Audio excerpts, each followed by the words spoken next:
충격을 받긴 받았나 봅니다. 0.78. 때로는 이렇게 충격적인 숫자를 보고 나서야 국가 전체가 움직이기도 합니다.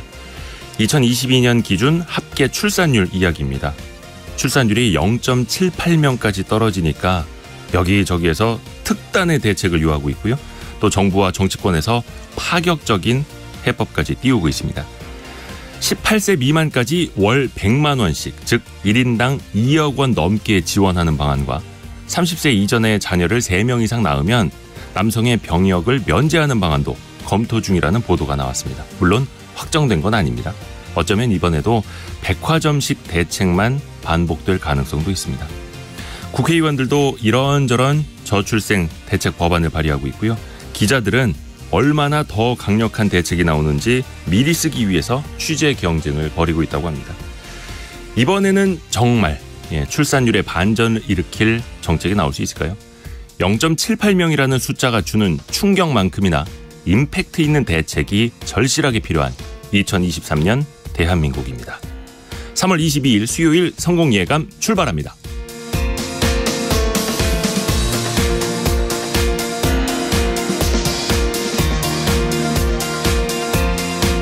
자, 오늘도 임시로 성공예감을 여러분과 함께하고 있는 Y스트릿 이대호 편집장입니다.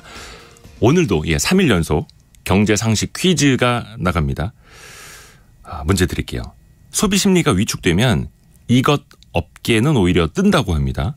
KT경제경영연구소에 따르면요. 2020년 기준으로 이 시장 규모가 40조 원이었는데 2025년에는 100조 원까지 커질 것이라는 전망도 있습니다. 아마 여러분도 많이 쓰고 계실 것 같아요. 대표적으로 정수기, 비데, 매트리스, 안마의자 다양하죠. 최근에는 자전거, 골프, 테니스까지도 이 시장이 좀 열리고 있다고 합니다. 목돈이 부담된다면 월 고정 지출을 좀 줄이면서 이 방식을 택할 수 있겠고, 반대로 이자 비용이나 관리 비용까지 조금 보태져서 3년, 5년 이렇게 치면은 합계 비용이 조금 더 높아질 수도 있습니다. 혹시 이걸 이용하시는 분들은 정답 보내주실 때 여러분이 어떤 걸 쓰고 계시는지 그 후기도 같이 올려주시면 더 좋을 것 같습니다. 짧은 문자 50원, 긴 문자 100원이 드는 샵 9730 문자 메시지 좋고요. 또 KBS 콩으로도 올려주셔도 좋습니다. 여러분께 추첨을 통해서 선물 계속해서 보내드리고 있고 한 달에 한 분께는 180만 원 상당의 매트리스까지도 선물이 나갑니다. 실시간 방송 상황은 KBS 콩 그리고 유튜브를 통해서 계속해서 이 스튜디오 안도 지켜보실 수 있습니다. 성공 예감을 자주 검색하시면 성공이 가까워집니다.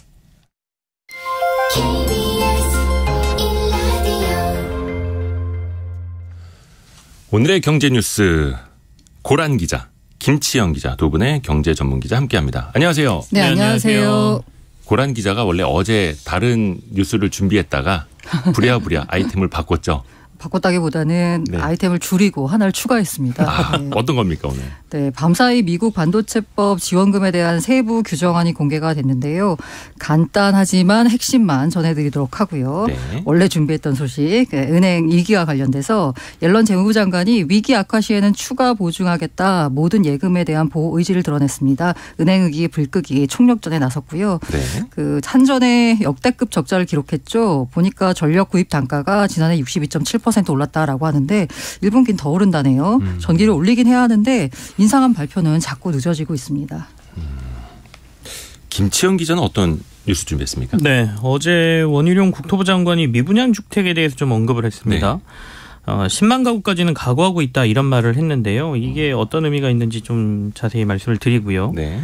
그리고 이제 여행 다니실 때 이제 봄철 돼서 아마 숙박 플랫폼 많이 사용들 네. 하실 텐데 대부분 여기 들어가면 숙박업체 리스트들 중에 제일 위에 있는 것 또는 추천 리스트 이런 것들 많이 보실 것 같아요. 근데 이게 소비자원 조사 결과 대부분 광고인 것으로 조사가 됐습니다. 그래서 이 내용도 같이 말씀을 좀 드리겠습니다. 좋습니다. 자, 고란 기자 소식부터 밤사이에 나왔습니다. 네. 미국의 반도체 지원법. 그러니까 미국의 정부 지원을 받는 기업들은 어찌어찌 해야 한다라는 건데 이 표현을 이제 일종의 가드레일이라고 표현을 하더라고요. 그 골격 좀 소개를 해 주시죠. 네, 핵심은 칩스법이라고 하죠. 삼성전자, SK 우리나라 반도체 하는 기업이니까 여기 칩스법에서 규정한 투자 보조금을 받는다라고 하면 향후 10년간 중국에서 반도체 생산 능력을 5% 이상 확장하지 못하게 됩니다. 여기서 말하는 반도체 생산 능력은 실질적인 확장, 즉 양적으로 생산을 확 늘리는 것을 의미하는데요. 이렇게 되면 보조금 전액을 반환해야 한다라고 규정을 했습니다. 이걸 이제 중대한 거래를 규정했는데요. 10만 달러 규모로 정의를 했고요. 또 미국 정부 화웨이 등 중국 업체와의 공동 연구 개발도 금지하는 방침 제거하긴 했습니다. 이게 5% 이상 중국에서의 생산 능력을 5% 이상 확장하지 못해. 이게 연 5%인지 제가 눈을 씻고 찾아봤는데 이게 정확히 없어요. 연이라는 표현은 없고 네네. 그냥 10년간 5%. 그러니까 연간 0.5% 이상은 확장하지 마라 이거더라고요. 네. 그러니까 또 10만 달러 규모 이상 투자하면 안 된다. 너무 이게 작죠. 1억 3천만 원인데 사실 네. 반도체 업계에서 1억 3천만 원 투자는 네. 거의 뭐 한 5분만 해도 이루어지는 거 아닙니까? 네, 맞아요. 장비 하나만 사도. 네. 그러니까 사실상 이거 거의 이제 중국 쪽 사업 확장하지 마라. 네네. 이건데 이건데 우리나라 기업들 영향이 좀 있을 수밖에 있죠. 없는데. 이제 규모만 놓고 보면 아까 말씀드린 대로 5%인데 이게 연이라고 안 나왔기 때문에 네. 0.5 계산이 되고 그다음에 10만 달러 이거 너무 작은데 싶은데 그렇게 나쁘지만은 않은 게요. 이게 생산 능력이 실질적인 확장. 그러니까 양적으로 늘어난 거거든요. 예. 그러니까 이게 뭐냐면 그 일정 수준 이상의 반도체 생산 능력 증대를 금지하는 거예요. 그러니까 이 상무부 입장이 뭐냐면 전체적인 생산 능력이 증가하지 않는 한 보조금을 받은 업체가 기술적인 업그레이드를 통해서 계속 경쟁력을 유지하고 활동하는 것을 허락한다. 라는 겁니다. 그래서 중국에서 기술 경쟁력을 유지할 수 있는 길은 계속 열리게 됐다라고 하는 점에서는 최악의 차이나 리스크는 피할 수 있게 됐다라는 건데요. 그러니까 양적으로 늘리지 못해도 비싼 반도체를 생산을 해서 비싸게 팔 수 있는 길은 열리게 됐다라고 그나마 정신승리할 수 있을 것 같습니다. 근데 또 이게 그 첨단 반도체 장비를 중국으로 반입을 할 때는 하이닉스 삼성전자 공장에 넣는다 하더라도 또 매년 미국 정부의 승인을 받도록 해야 하는 게 있어서 어떻게 보면 좀 족쇄를 그들이 채우고 있는 답답합니다. 자, 김치영 기자 아까 이야기했던 자, 미분양 주택 이거는 이제 국토부 장관이 구체적인 수치까지 언급을 했어요. 사실은 지난 연말에도 한번 얘기한 적이 있습니다. 네. 6만 2천 가구가 미분양 전국 물량의 위험선이다 이런 발언을 한 적은 있거든요. 근데 그 이후에 이제 이미 1월 말 기준으로 전국 미분양 주택이 7만 5,359가구니까요. 네. 10년 2개월 만에 지금 최대치로 올라와 있는 상황이죠. 그러니까 2020년하고 2021년은 전국 미분양 물량이 10,000가구대를 유지했었는데 이땐 부동산 시장이 워낙 좋았으니까요. 그러니까 미분양 자체가 별로 없었다라고 보면 되고 그러니까 내놓은 족족 다 팔렸다는 얘기가 되겠죠. 근데 2015년하고 2019년 사이에는 5만에서 한 6만 가구대를 유지하고 있었습니다. 근데 지난해 하반기부터 워낙 경기가 안 좋고 금리가 오르다 보니까 급증하기 시작한 전국의 미분양 물량이 연말에 6만 8천 가구를 넘겼고요. 이게 이제 올 초 들어서 7만 5천 가구까지 넘어섰다라는 거니까 네. 원장관이 지난해 말에 6만 2천 가구 위험선을 이미 넘어선 상태다 이렇게 보이지 않습니까? 그러니까 어제 이제 뭐 언론사 행사에 참가를 해서 이 미분양에 대해서 얘기를 했는데 6만 2천 가구를 넘어섰지만 10만 가구까지는 견딜만 하다, 견뎌보겠다라는 얘기를 했거든요. 그러니까 2008년 전으로 2007년과 2009년 미분양이 10만 가구를 넘어선 적이 있긴 하지만 어쨌든 조금 더 견뎌야 된다라는 말로 이해가 되고 있습니다. 위험선이라고 봤던 6만 2천 가구는 이제 진작에 넘어섰고 7만 네. 5천 가구 넘어섰고 뭐 한 3월 기준으로 가보면 훨씬 더 많아질 수밖에 없을 테고 자 그러면 이제 장관이 10만 가구 미분양 10만 가구까지는 어떻게 보면 이제 감안을 하겠다, 감내를 하겠다 혹은 각오를 하겠다 이런 네. 건데 이건 어떤 의미라고 보면 됩니까?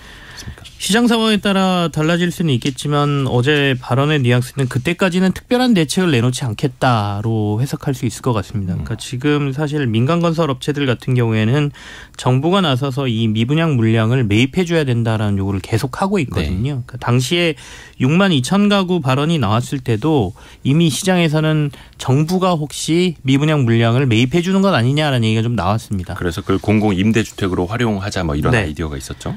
그래서 실제로 대통령도 한번 살펴봐라라는 언급도 네. 살짝 나왔었고요. 그러다가 여론이 굉장히 안 좋아졌죠. 이걸 왜 세금으로 우리가 받아줘야 되느냐 뭐 이런 여론이 되다 보니까 한 발 뒤로 물러섰는데 10만 가구까지는 각오를 하고 있다라는 얘기는 그때까지는 미분양 주택에 대한 매입이나 이런 조치가 나오지는 않겠다라는 걸 암시했다라고 보이고요. 네.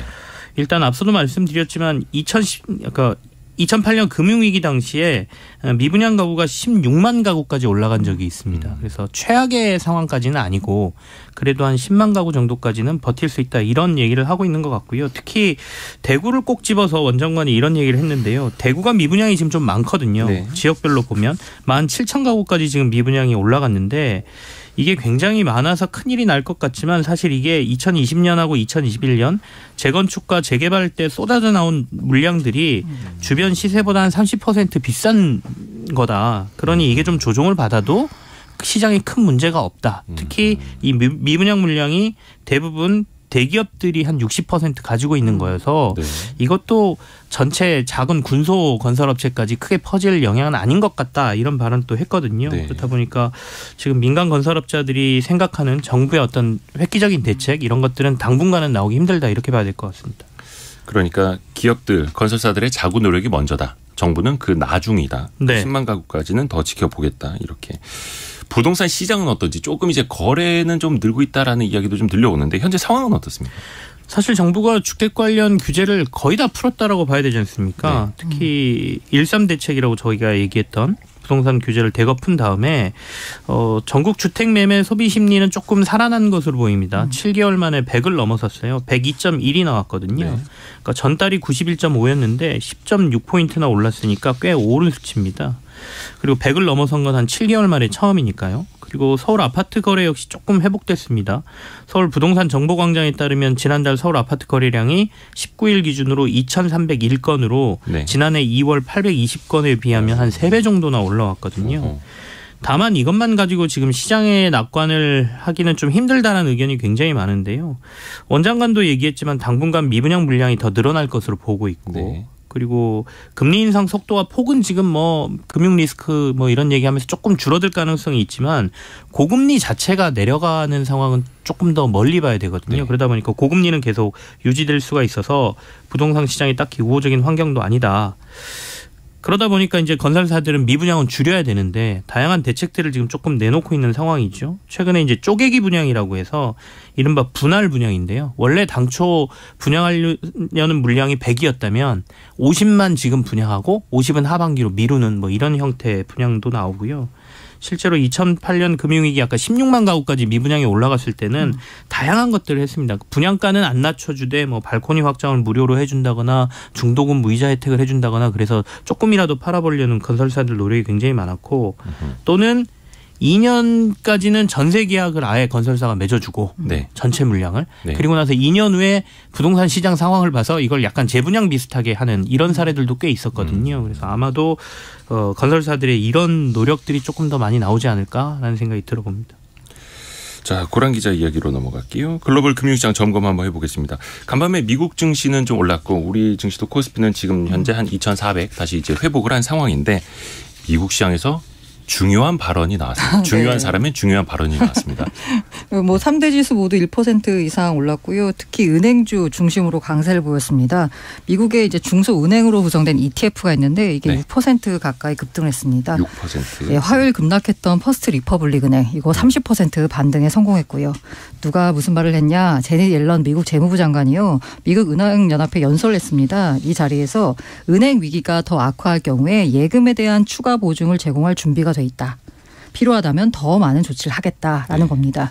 이날 발언은 뭐냐? 두 은행의 외에도 SBB와 다른 은행에 비교해서도요.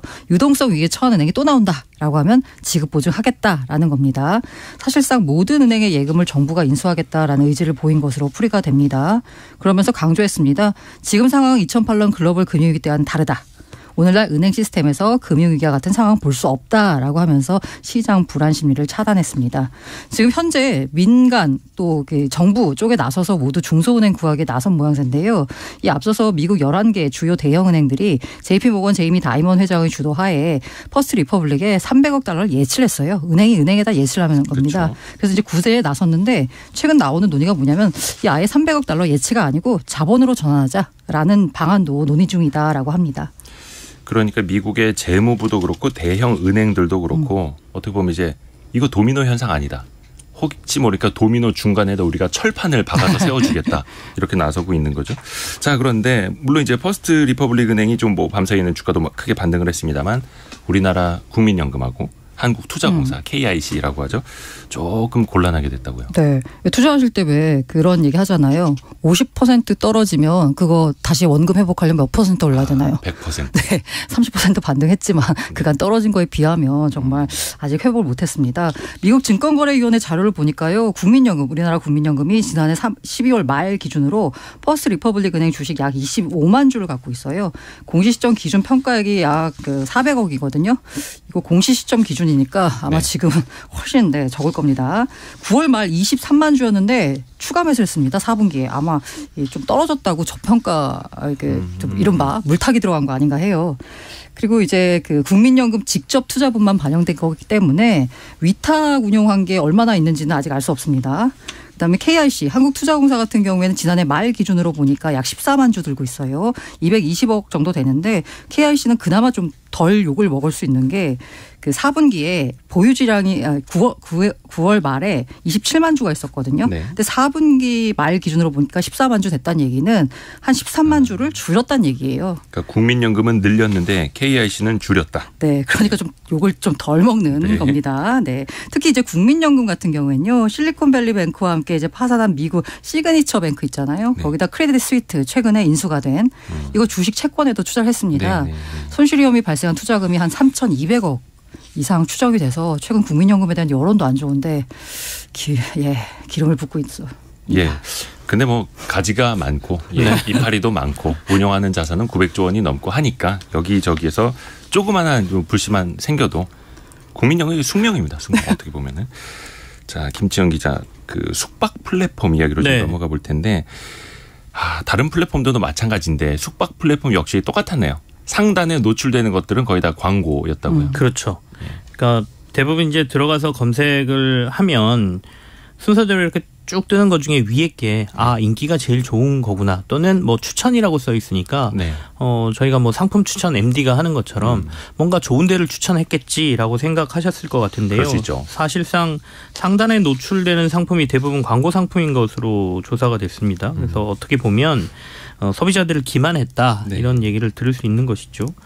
뭐 여러 가지 플랫폼 업체들을 대부분 조사를 했는데요. 뭐 야놀자, 부킹닷컴, 뭐 네이버, 아고다 뭐 다들 많이 사용하시는 그 플랫폼일 것 같은데 여기서 그나마 네이버를 제외하면 나머지는 모두 광고 상품을 이렇게 배치를 했다는 거예요. 호텔의 경우에는 야놀자와 부킹닷컴은 무려 93%가 상단에 있는 게 광고였고요. 아고다는 광고 비율이 19%, 호텔닷컴은 4%. 뭐 모텔과 뭐 펜션, 풀빌라도 비슷했는데요. 야놀자 같은 경우에는 거의 100%가 이 펜션과 풀빌라는 광고 상품이었고 여기어때는 56.2%가 광고였다 이런 건데요. 국외 사업자들은 그래도 그나마 부킹닷컴, 아고다, 뭐 호텔스닷컴들은 광고라는 표시를 넣어놓기는 했어요. 근데 국내 업체들인 야놀자하고 여기어때는 되레 영어 약자인 AD 이렇게 살짝 표시를 하거나 심지어는 추천이라고 표시해 놓으면서 살짝 못 알아보게. 네, 못 알아보게 했다라는 게 이제 이번 그 소비자원의 조사 결과에서 나온 내용입니다. 예전에 한 10여 년 전만 하더라도 오픈마켓이나 온라인 쇼핑몰들이 이런 지적들 굉장히 많았었거든요. 저도 그런 기사 많이 썼었고.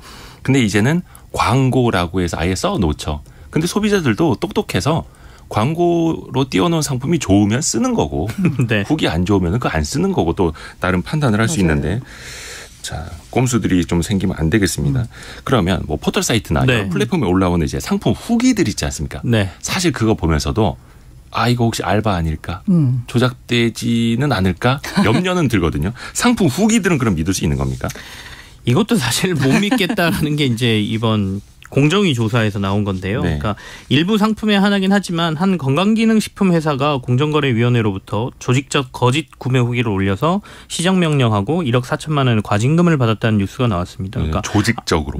앞서 이제 상단에 노출된 게 광고구나라고 생각하면 사람들은 후기를 보지 않습니까? 후기는 그래도 조금 믿을만하지. 사람들이 직접 썼으니까 이렇게 생각을 하는데 이 한 건강식품 회사가 무려 2,700건 넘는 거짓 후기를 올린 것으로 조사가 됐어요.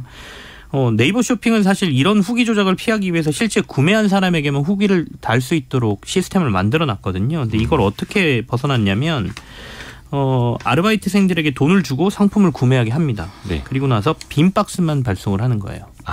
그러면 돈은 다시 회사로 들어오고 네. 실제 물건은 안 가지 않습니까? 그러면 어쨌든 배송은 갔으니까 실제 구매한 사람이 되고 이 사람들은 댓글을 거기다가 후기를 써주는 거죠. 좋게. 댓글을 달 수 있는 자격이 생겨버리고. 네. 그리고 아르바이트생들은 후기 작성의 대가로 1,000원에서 2,000원을 받는 형태로 이 후기를 조작했다는 것이거든요. 근데 문제는 이걸 잡아내기가 굉장히 힘들다는 거예요. 맞아요. 예. 실제로 이제 구매는 된 거고 이걸 일일이 다 박스를 뜯어볼 수도 없고 그래서 공정위 쪽에서도 조사를 우리가 열심히 하고 있지만 이거는 업계의 자정 노력이 좀 필요하다 이렇게 얘기는 하고 있는데 업계에서는 이 빈박스 이른바 빈박스 마케팅이라고 하는 게 너무 효과가 좋다는 거죠. 그러니까 초기에 판매량도 많이 늘릴 수 있고 후기도 급격하게 올라오면 매출이 엄청나게 늘기 때문에 맞아요. 많이들 사용하고 있고 실제로 시장 규모가 거의 1,000억 원에 달할 것이다. 뭐 이렇게 마케팅 시장 규모가 이렇게 얘기하고 있어서 이걸 이제 소비자들 입장에서는 굉장히 불편하기도 하고 잡아줬으면 하는데 잡기는 힘들고 이런 상황입니다. 그 소비자 입장에서 상품 볼 때 후기 많은 상품을 보면 그래도 뭔가 믿음직하다는 생각 들잖아요. 저는 후기가 많은데 단기간에 너무 많이 올라온 거는 또 안 봅니다. 사실은 그렇게 하는 게 현명한 소비가 돼버린 상황. 의심하고 있어요. 근데 그 오픈마켓에서도 장사 잘하시는 분들은 일부러 한 상품 있죠. 예를 들어서 내가 이걸 2015년에 올린 상품이에요. 그대로 둡니다. 그거를 그대로 가져가야 예를 들어서 7년 8년 동안 쌓인 맞아요. 리뷰가 많기 때문에 사람들이 봤을 때 야 이거 사람들이 많이 산 거구나 인식을 하게 된다. 그래서 이거를 새로 올리는 것보다 기존에 내가 올린 창을 계속해서 개선을 하면서 상품 판매를 이어간다 하더라고요. 도움될지 모르겠는데 저는 후기 나쁜 순으로 봐요. 별점 낮은 순? 네, 별점 낮은 순으로. 그래요? 그게 도움이 되나요? 네, 이렇게 보다가 보면은 어떤 경우는 별점 낮은 게 굉장히 많이 누적돼 있는 경우도 있고 어떤 경우는 조금만 지나가고 나면 이렇게 중간 정도가 두터운 게 있어요. 그럼 오히려 그게 더 믿을만하다. 네, 좀 이상하죠? 각각 이제 노하우가 있어야 됩니다. 네네. 자, 이제 한전 이야기 가야 되는데 뭐 한전의 적자는 어제 오늘 이야기는 아닌데 지난해 구입한 그 전력 비용, 이 평균 단가도 굉장히 크게 늘었다고요. 사업 보고서를 봤더니 킬로와트 시당 95.35원에서 155.17원, 62% 폭등했습니다. 왜 전력 단가가 올라가면 당연히 한전의 영업 비용이 올라가게 되겠죠. 그러니까 한전이 전기를 사오는 비용이 가격이니까요. 62% 높아졌다. 네, 맞습니다. 네. 지난해 그 영업 비용이 올랐으니까 당연히 한전의 영업 비용이 전년 대비해서 37조 급증한 103조 원대. 그럼 비용이 늘어난 만큼 매출이 늘었냐? 아니죠. 네, 그러다 보니까 한전이 지난해 연결 기준 누적 약 32조 원 가량의 영업 손실을 봤습니다. 21년에 약 6조였거든요. 근데 26조 가량 늘어난 거죠. 이미 적자가 쌓인 상황에서 한전 부담은 더욱 커질 수밖에 없기 때문에 전기요금 올려야 된다라는 얘기가 나오죠. 근데 올려야 된다라는 건 누구나 아는데 실질적으로는 또 서민 경기 때문에 네, 맞아요. 주저하고 있고 2분기에는 어떻게 될까요? 자, 2분기가 벌써 다음 달이니까 그러게요. 이게 원래 어제 결정이 됐어야 되거든요. 2분기 전기요금이. 근데 이달 말로 연기했습니다. 연기했다는 얘기는 고민이 많다라는 거겠죠. 그렇죠. 사실 이제 산업부가 한전이 앞서서 제출한 2분기 연료비 조정 단가 내용을 바탕으로, 그러니까 원가가 얼마냐를 바탕으로 해가지고 기재부와 인상 정도를 협의할 계획이었어요. 근데 이제 절차가 길어지면서 발표 시점도 늦추게 됐다라는 게 산업부의 설명입니다. 한전이 제출한 인상폭은 1분기 인상폭 킬로와트 시당 13.1원과 비슷한 수준으로 전망이 됩니다. 그리고 산업부 기재부 다들 야 올려야 된다라고 해서 공감대를 형성을 했고요. 역대급 적자 상황 앞서도 말씀드렸죠. 그 국회에다 보고한 보고서가 있는데요. 한전이 26년까지 누적 적자 해소하려면 올해 전기요금을 킬로와트 시당 51.6원은 올려야 된다라고 했습니다. 네. 이 목표 달성하려면 말씀드린 대로 1분기처럼 남은 2분기부터 4분기 사이에도 한 12원, 13원 올려야 된다는 얘기죠. 그런데 윤석열 대통령이 지난달에 에너지 요금 인상의 폭과 속도를 조절하겠다라고 발언했습니다. 이러면서 이제 고민이 깊어진 거죠. 사실 물가 잡아야 되는데 물가를 뭐 어떻게 할 수 있는 건 사실 공공요금이잖아요. 그렇죠. 요걸 일단 이제 잡아야 되는데 잡아야 돼서 못 올리는데 올려야 되는 상황이니까 굉장히 난감한 상황이 된 거죠. 게다가 여름이 다가오고 있잖아요. 또 이게 또 냉방기 또 틀면 또 엄청 전기를 많이 쓸 거거든요.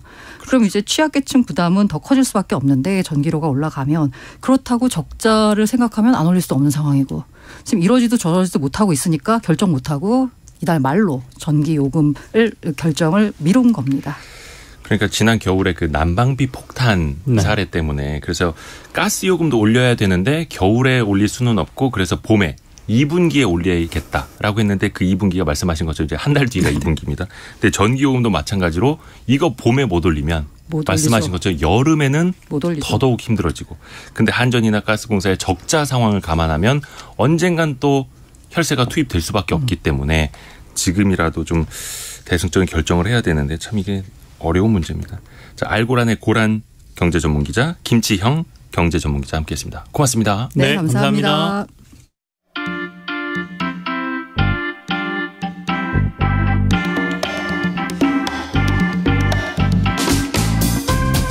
지금 여러분께서는 KBS 1라디오 성공예감을 듣고 계십니다. 참여해주신 여러분께는 추첨을 통해 판촉물 전문그룹 기프코에서 텀블러 세트를, 아름다운 식탁 창조 주비푸드에서 자연에서 갈아 만든 생와사비를, 쉽고 빠른 판촉물 제작 시너지 기프트에서 LED 튜브 스탠드를, 80년 전통 미국 프리미엄 브랜드 레스토닉 침대에서 아르망디 매트리스를, 성공예감에서 정성스럽게 준비한 커피 쿠폰을 보내드립니다. 당첨자는 성공예감 홈페이지에서 확인하세요. 방금 들으신 것처럼 정말 다양한 상품이 여러분을 기다리고 있습니다. 여러분의 문자 메시지를 기다리고 있고요. 경제 상식 퀴즈 샵 9730 KBS 콩으로 보내주시면 되고요. 짧은 문자 50원, 긴 문자 100원, 샵 9730에 들어가고 KBS 콩은 무료입니다. 오늘의 퀴즈는 뭔가 빌려서 하는 건데 리스랑은 좀 다릅니다. 리스는 캐피탈 회사 등에서 나의 신용이나 담보를 걸고 물건을 빌려오는 거라면 요거는 사용료만 주고 그 물건 자체를 빌려오는 건데 뭐 힌트를 드릴 것까지도 없고 문자 메시지 몇 개 소개해드리면 될 것 같아요. 최명희 님이 저희는 아이들 장난감을 이걸로 해서 이용하고 있는데요. 이거 구입 비용, 장난감 구입 비용이 덜 나가서 좋습니다. 라고 해주셨네요. 이야. 그리고 6503님이 주변에 정말 많은 상품들이 땡땡을 하고 있어서 놀랍습니다. 그런데 사람은 렌탈이 안 되나요? 사람이 렌탈을 안 되나. 자, 근데 이거 놀라운 거 있습니다. 일본에는 진짜 사람을 렌탈해주는 서비스가 많이 있다고 합니다. 그러니까 같이 데이트를 해주거나 장을 봐주거나 아니면 그냥 말동무를 하거나 심지어 필요할 때 가서 한번 안아주는 서비스까지도 있다고 합니다. 일본에서는. 우리나라에서도 조금씩 나오고는 있다고 하는데요. 네. 자, 그리고 0229님이 정수기를 빌려 쓰고 있는데 다른 건 몰라도 페트병 쓰레기가 줄어서 너무 좋더라고요. 이렇게 해주셨고요. 김완진님. 정장이 많지 않아서 옷을 이것 받고 면접 보러 갔습니다. 라고 했습니다. 예. 제가 그 문자 메시지 읽는 중간중간에 이제 강박증이 생길 것 같아요. 자꾸 정답을 중간에 제가 말해버려가지고. 다 여러분을 사랑해서 그렇습니다. 여러분을 사랑해서 제가 슬쩍 흘리는 겁니다. 흘리는 겁니다. 계속해서 샵 9730이나 KBS 콩으로 많이 참여해 주세요.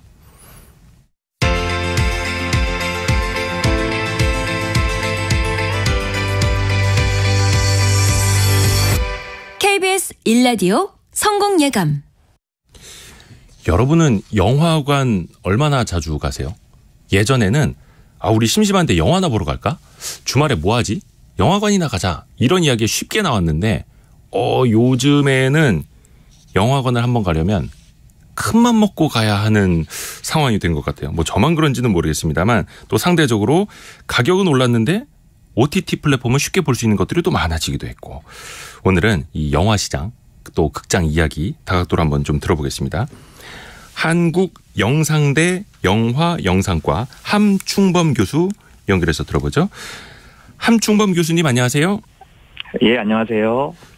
교수님은 그래도 직업적으로 영화를 자주 보시겠어요? 예, 자주 봅니다만은 사실 저도 이렇게 영화관을 자주 가지는 못하고 있습니다. 예전에 비해서요? 예, 맞습니다.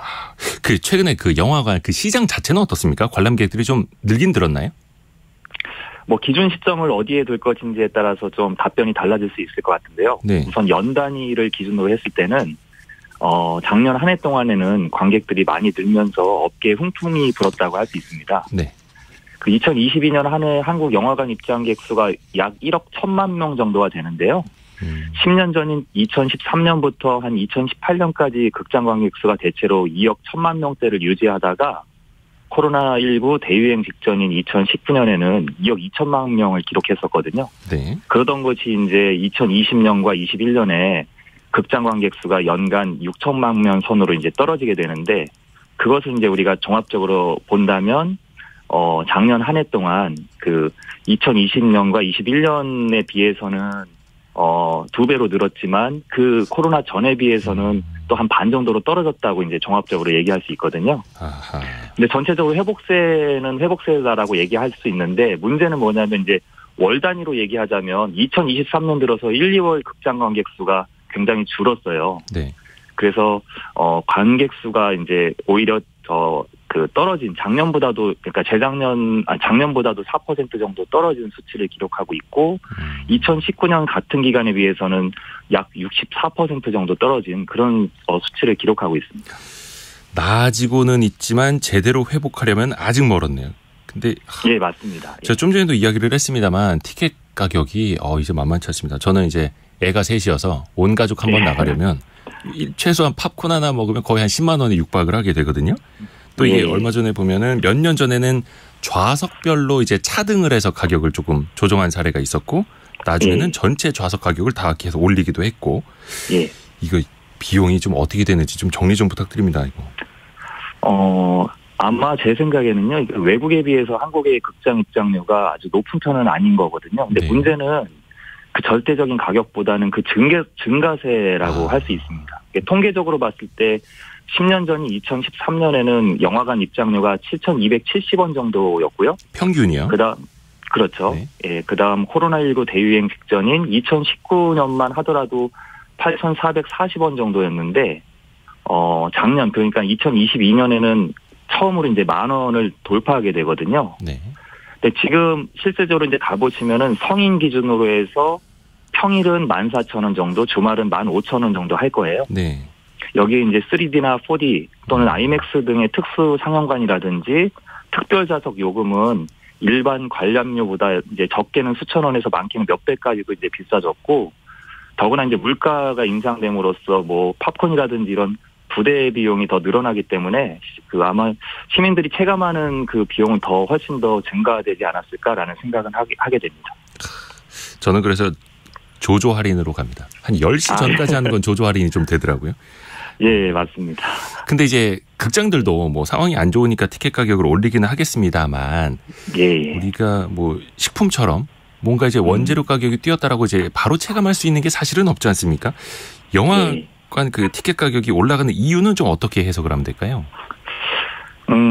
사실은 업계 입장에서 특별한 명분이 있다기보다는 어쩔 수 없는 상황이라는 점을 호소할 수밖에 없는 상황인 것 같아요. 네. 실제로 업계에서는 이제 코로나19 대유행으로 인해서 극장 관객과 매출액이 이제 급감했고요. 네.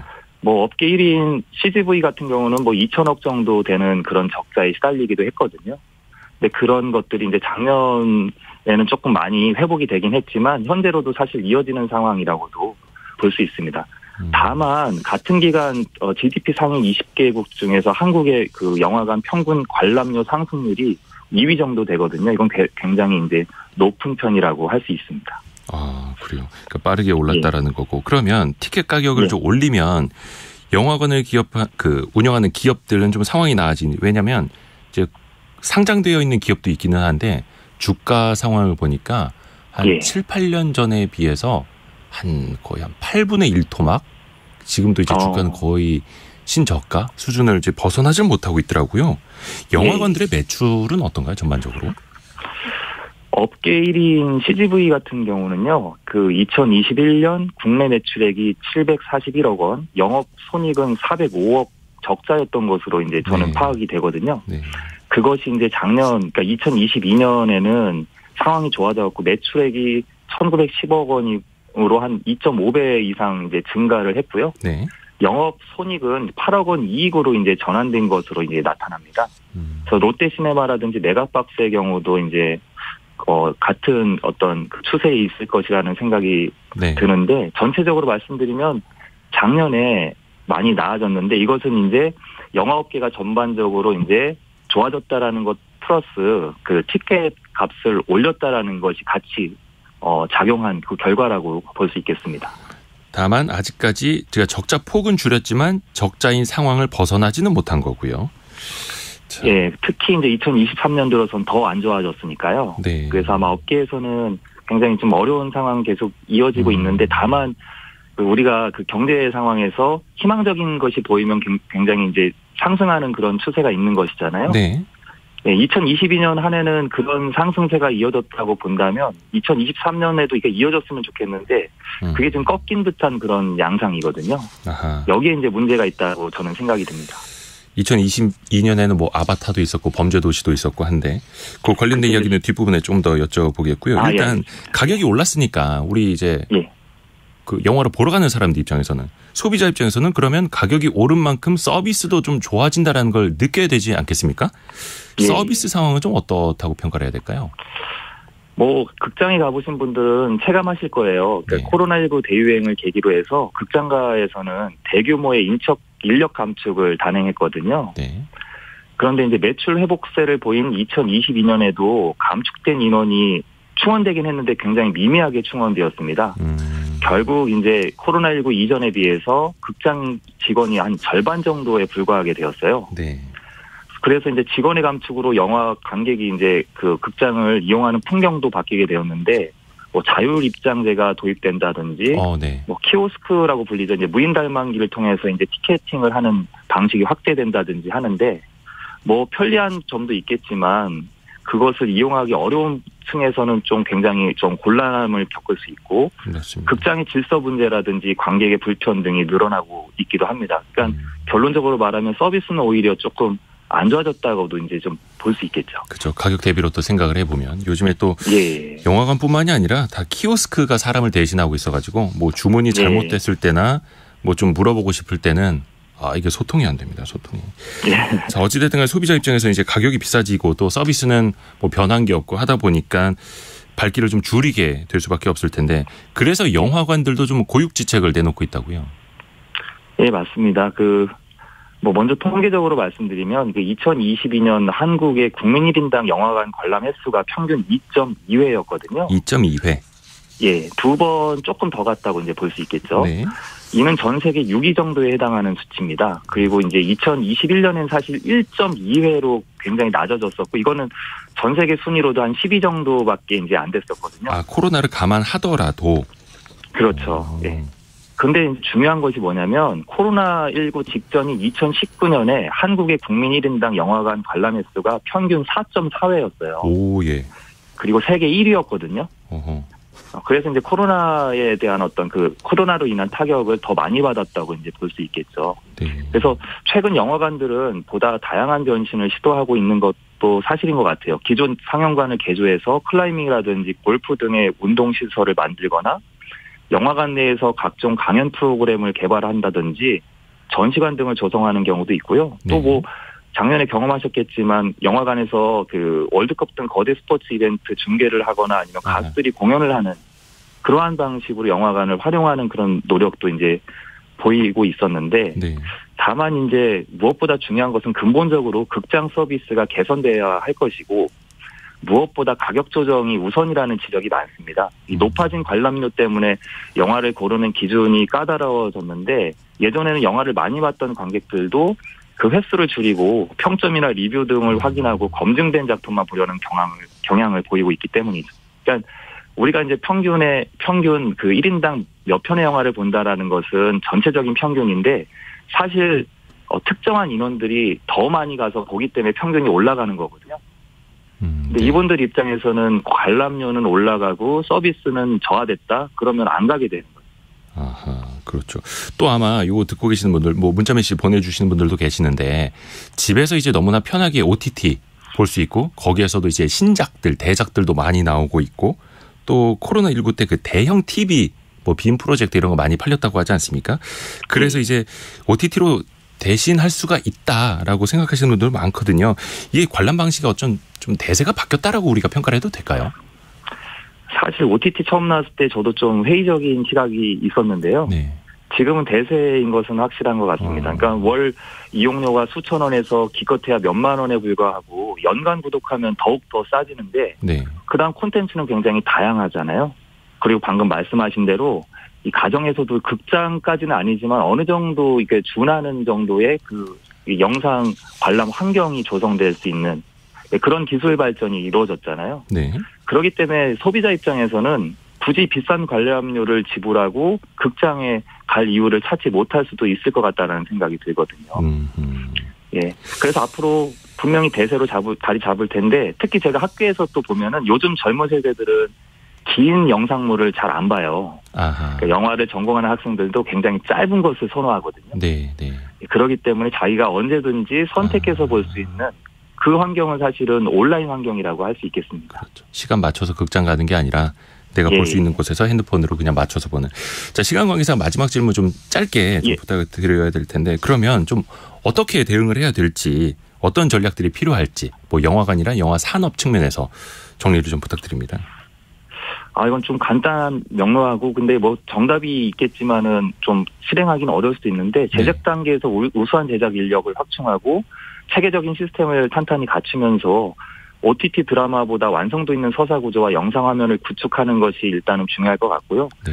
흥행 단계에서는 영화관 관람료를 현실화하고 또한 합리화하면서 서비스 질을 향상하는 것이 좀 바람직해 보입니다. 이거 극장 종사자분들이 좀 귀담아 들으셨으면 좋겠습니다. 아울러 이제 그냥 원론적으로는 작품의 종류 등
가지로 경험 구독의 한 형태라고 생각하시면 될 것 같고, 그 최근에 좀 주목하고 있는 것은 이 웹 클라우드 서비스들의 Z세대 선호가 굉장히 그 구독 분야에서 높아지고 있다라는 건데, 네. 가령 저희가 카톡 메신저 같은 거에서 사진이 일정 시간 지나면 볼 수가 없잖아요. 근데 이런 것들을 좀 시간이 지나도 볼 수 있게 하는 톡서랍 서비스 같은 것들도 구독 서비스에서 주목을 하고 있습니다. 일종의 클라우드 같은 것도. 맞습니다. 네. 이제 이것저것 다 이제 구독 서비스로 네. 만들어지거나 혹은 이제 포장이 되거나 하는데, 그렇죠. 이 구독이 일상의 대세가 된 이유는 어떻게 볼 수 있을까요? 요거는 이제 4가지 정도 키워드로 기억하시면 좋을 것 같은데요. 네. 첫 번째는 성장, 두 번째는 기회비용, 세 번째는 친밀감, 네 번째는 환경 기억하시면 좋을 것 같은데, 단순하게 그냥 뭐 허세를 부리고 싶거나 이래서 이제 취향을 즐기는 게 아니라 MZ세대들 같은 경우에는 이 다양한 경험들이 자기 성장의 영역이라고 생각을 하고 있습니다. 네. 가령 골프웨어 구독 서비스를 하는 이유도 비슷한 결이라고 할 수 있을 것 같고요. 그래서 다양한 취향을 경험하고 이 취향을 찾는 데 이 구독 서비스만한 게 없다라고 하는 이유 때문에 이제 이 성장의 개념으로 구독 서비스를 굉장히 많이 이용들을 하시고, 문제는 이런 것들이 이제 소유하려면 또 굉장히 비싸기 때문에 이런 것들을 이제 샘플 같은 것들을 많이 시도를 해봄으로써 기회비용을 좀 줄이고 싶다라고 하는 욕망이 이 구독 서비스를 채워주는 것인데, 가령 지난해 코스메틱 회사들 같은 경우에 아예 이런 샘플부터 좀 경험하려는 소비자들을 위해서 완제품이 아니라 아예 샘플만 모아서 또 구독을 제공해주는 형태의 서비스를 하기도 했었고요. 네. 다음으로는 이 친밀감이 굉장히 구독 서비스에서 매력적인 요소인데, 가령 국내의 작은 면도기 회사 같은 경우에는 이 단순히 제품만 보내주고 끝나는 것이 아니라 제품을 보내줄 때 그 개발자라든지 회사 대표가 굉장히 그 섬세한 편지를 동봉을 해줍니다. 그래서 뭐 불만이 있으신 거는 말을 해달라든지 이런 식으로 해서 굉장히 구독 서비스가 나를 특별하게 케어해준다라는 느낌을 줘서 이 친밀감을 강조해주는 요소가 있고, 그리고 끝으로는 당연하겠지만 이 ESG라는 단어가 굉장히 일반화된 만큼 이 소비자들의 높아진 환경의식이 네, 소유를 좀 저하게 만드는 요소가 아닐까 생각하고 있습니다.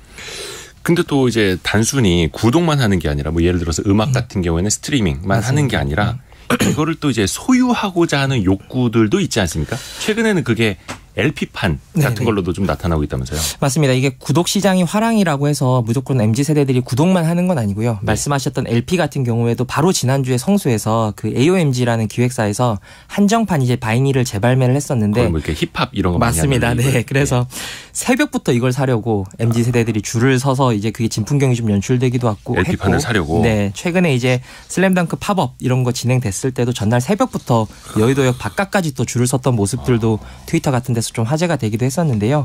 여기에서 이제 저희가 좀 힌트를 얻을 수 있는 거는 지금 안 사면 영원히 못 산다. 이런 식의 그 조급함을 자극했던 사례들이 그래도 소유를 불러일으키는 것 같고. 일종의 마케팅. 맞습니다. 네. 또 하나는 이 아이돌 팬덤 시장에서 많이 나오는 그 방식이긴 한데요. 미공개 시리즈를 이제 이야기를 계속함으로써 네. 이걸 소유하는 자만이 볼 수 있다라고 하는 형태의 이런 것들도 역시 정해진 수량만 판매해서 한정판만의 매력을 주는 사례라고 볼 수 있을 것 같습니다.